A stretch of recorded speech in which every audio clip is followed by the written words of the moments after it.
Hey guys, so I was like, I'm not gonna make a video today because I was thinking about just kind of doing a little motivational video because I had kind of a bad day and I thought I would talk to you guys about it, but I decided not to. And then I went onto the Huffington Post to read some of the daily news since, I'm really interested in politics. You have to kind of always keep up with the news. So every day I go on and check and see what's going on in the world. And I love the Huffington Post, so it's one of my main news sources. And I saw something on there really interesting about North Carolina defunding Planned Parenthood. So I decided to read it. And basically, the whole story was that the state legislature tried to block funding, like $200,000 in funding to Planned Parenthood, but they weren't allowed to do so, like ruling by the courts because it's they can't like single somebody out. But they made this new bill that basically finds a loophole in it, and they can't now provide or like public funding can't go to a specific private source or something like that. Funky loophole. And yeah, and it went through and it got passed, and it was actually vetoed, but it was vetoed by the governor, but it got overridden, with a 2/3 vote. Really shocking that it got, because if you know anything about the government, things hardly ever get overridden when there's a veto because it's hard to get 2/3 of people to agree on something in Congress, in any type of Congress, national or otherwise. So pretty shocking and significant story.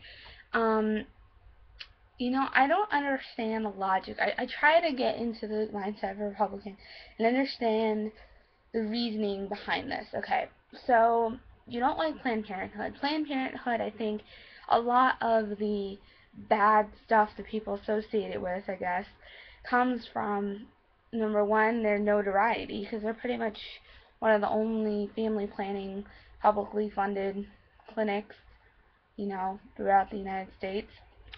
And the second reason is that they are kind of stereotyped and associated with abortions. But if you actually look into where the money goes in Planned Parenthood, only 3% goes to abortion services. So it's not like their um, uh, primary service, I guess you would say. I remember at one point someone was like, "Oh, that's their like at least 95% of their funding goes there," and it actually doesn't. And yeah. So anyway, so I was reading it, and I was just I could not find the logic. Um, I feel like those two things, if people would actually do their research into Planned Parenthood, excuse me, they would realize that Planned Parenthood is actually not like an abortion organization or an organization that, um, I guess, goes against morality or pushes birth control or things like that. That's not what Planned Parenthood does. And if you have done any research into Planned Parenthood, you would know that, and it shows that these people have not done their research into Planned Parenthood, which is always a bad thing. You always want to do your research, especially if you're like voting on a bill like that. Like, come on, seriously.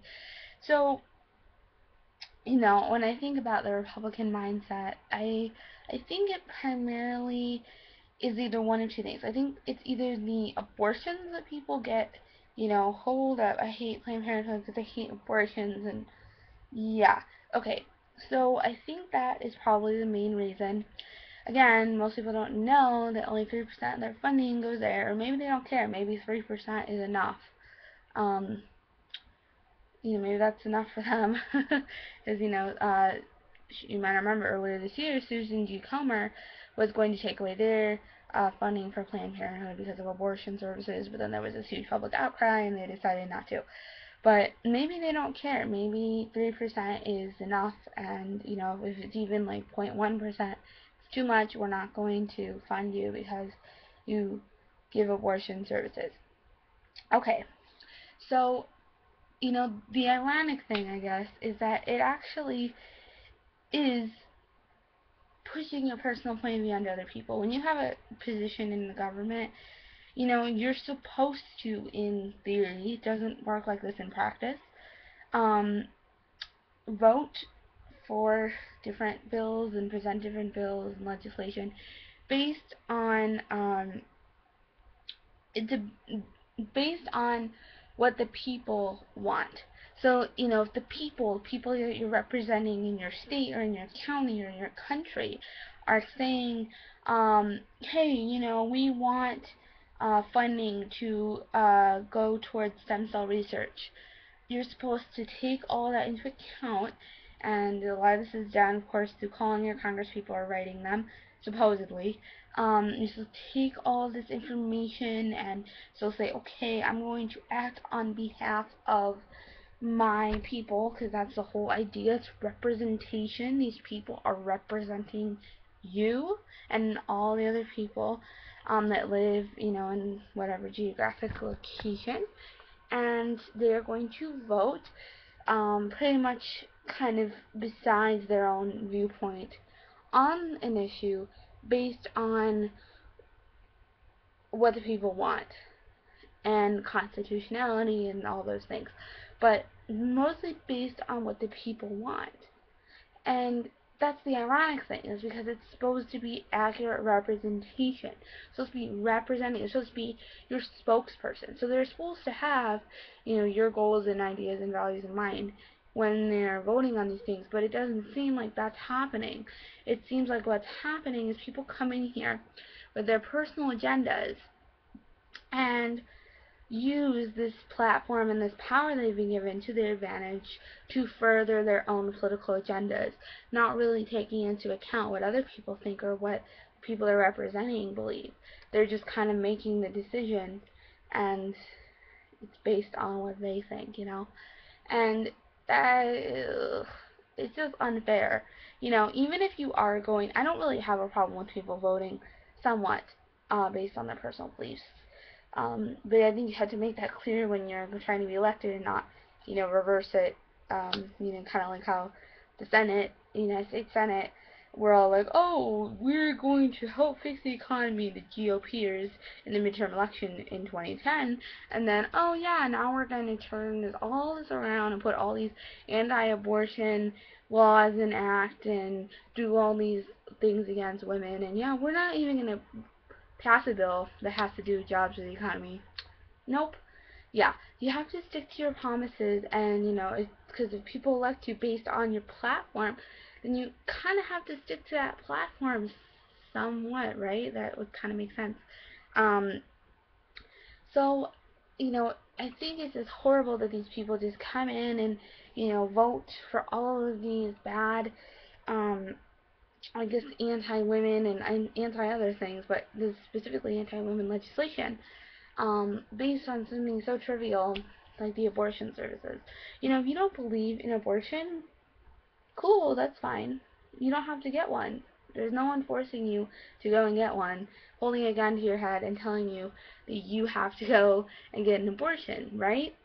Okay, so with that being said, no one is forcing you to get an abortion if you're a man, which, 83% of people in Congress are men. They can't even get abortions, but, you know, you aren't going to be faced with that, and it shouldn't matter what other people are going to be doing, because that's their decision, right? Like, it's my body, right? Right? Baby is in me, not right, not you, right? Right? Are we clear on that? Yeah. So that means it's my decision, because otherwise you're taking your point of view that I don't agree with abortion, and you're saying, well, because I don't agree with abortion, I'm going to put laws in place that make it harder or like impossible for you to get an abortion because I don't believe it's right. So therefore, everyone should be agreeing with me, and I have to further the cause, and I have to make sure abortions don't happen. So I'm going to limit your rights and restrict things so that my agenda can be furthered, right? I mean, I don't know how you would argue against that, if that's totally what's happening. It's like, great, you don't have to believe in abortions. That's totally okay. I'm fine with it. I may not agree with your position, But I understand where you're coming from, and it's all good. But when you start pushing your agenda on me, in these really significant, powerful ways, that's when I am going to fight back, because what you're doing here is pushing and pushing and pushing your agenda and your beliefs onto other people, right? I mean, even look at the labels: pro-life, pro-choice. Pro-choice. That does not mean you're pro-abortion. Did you notice that? Yeah.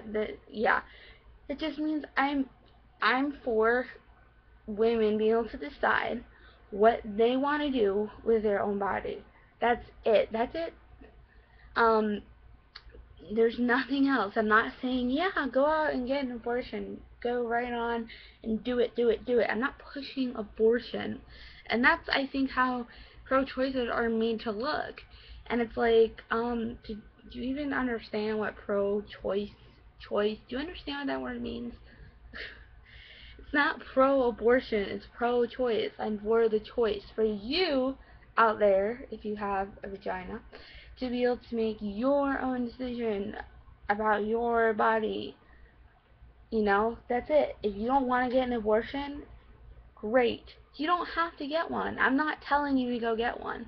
I'd say, okay, cool, that's not right for you. That's fine. But if someone does want to get an abortion, I'd say, cool, alright, it's your choice. It's fine with me. Either way, it's fine, because that is your right and your decision to make. It is not my decision to tell you what to do and act like I know, every fucking thing that goes on in your life and what you should be doing, and that's your business. So, kind of a rant. I'm gonna do a part 2 to this because, yeah, okay.